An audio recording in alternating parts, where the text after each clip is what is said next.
तीसरा √2 √t plus √2। सबसे पहले तो ये पोलिनोमियल है ही नहीं,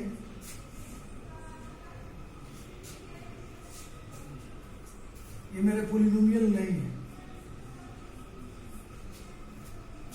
ये मेरा पोलिनोमियल है, ये पोलिनोमियल है, ये पोलिनोमियल नहीं है।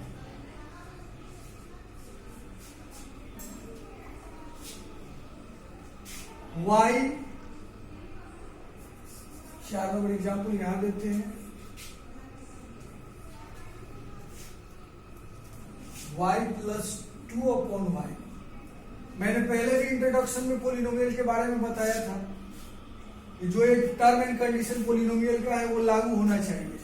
यहाँ पे जब हम आते हैं तो देखते हैं कि y जब ऊपर पावर में जाएगा तो नेगेटिव हो जाएगा, y का पावर -1 हो जाएगा।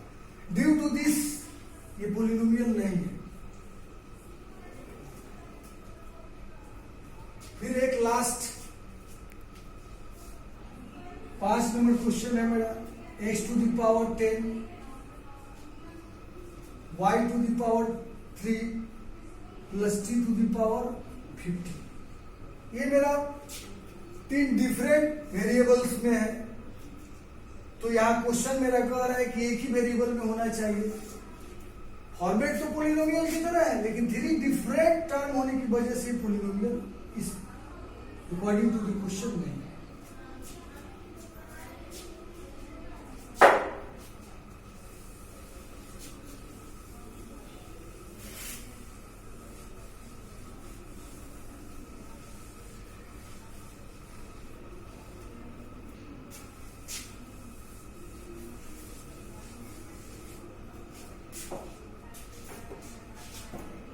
दूसरा का पहला क्वेश्चन है मेरा, बताना है कि right the coefficient of x square in each of the flowing.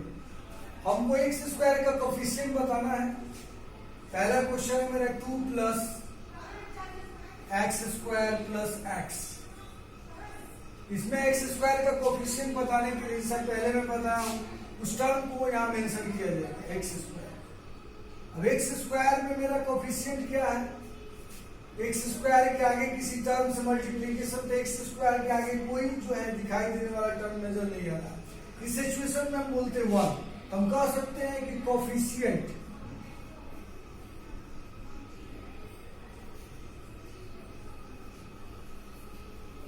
Equal to 1।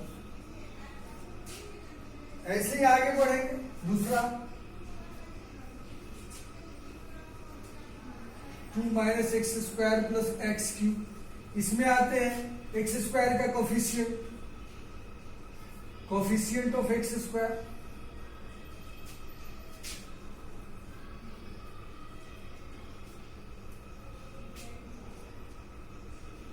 Coefficient of x square इसके -1। ऐसे हम आगे बढ़ सकते हैं।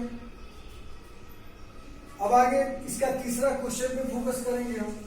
हम देना है जो बाइनोमियल भी हो उसका डिग्री 35 होना चाहिए। यानी कि इसके क्वेश्चन का मीन्स हुआ एक ऐसा पोलिनोमियल हमको बताना है जिसका डिग्री 35 हो और बाइनोमियल हो। डिग्री 35 होने का मतलब हुआ कि उस पोलिनोमियल का हाईएस्ट डिग्री जो होना चाहिए 35 होना चाहिए और वो बाइनोमियल होना चाहिए। बाइनोमियल होने का मतलब 2 टर्म होना चाहिए। तो किसी भी वेरिएबल के साथ हम बना सकते हैं। ऐसे फेमस वेरिएबल एक्स है, एक्स का हाईएस्ट पावर 35 ले लिए। इसके आगे कोई कोफिशिएंट डाले या ना डाले, चॉइस डिपेंड्स अपॉन यू। और प्लस या माइनस के साथ कोई डिफरेंट टर्म कुछ भी ले सकते हैं। 11x हटाकर यहां जो 11x क्यूब, कोई भी चॉइस मेरे डिपेंड करता है, लेकिन इसके पावर कम ही होना चाहिए 35 से। 9 बहुत से हो सकते हैं। इस डिमांड में बहुत से क्वेश्चन बन सकते हैं, इनफाइनाइट क्वेश्चन बन सकते हैं। केवल मेरा फोकस होना चाहिए कि एक्स का वेरिएबल, किसी भी वेरिएबल का हाईएस्ट पावर 35 होना चाहिए और वो 2 टर्म होना चाहिए, तभी बाइनोमियल बनेगा। पहला। दूसरा इसका क्वेश्चन है इसी का, एक मोनोमियल बनाना है जिसका हाईएस्ट डिग्री होना चाहिए 100। तो ये भी उसी तरीके का है, एक्स का पावर 100। मोनोमियल को आ रहा है तो मोनोमियल में एक ही टर्म होते हैं जिसकी वजह से इसी को सिर्फ ले सकते हैं। इसके आगे का कोफिशिएंट डिपेंड्स अपॉन मी, मेरे ऊपर डिपेंड करता है डालना या नहीं डालना। तीसरा का मेरा ये सोल्यूशन रहा। 4 नंबर पे चलते हैं। 4 का पहला, जैसा कि मैंने पहले बताया था कि right the degree of each of the flowing polynomials, इसका डिग्री बताना है। किसी भी पॉलिनोमियल का डिग्री बताने के लिए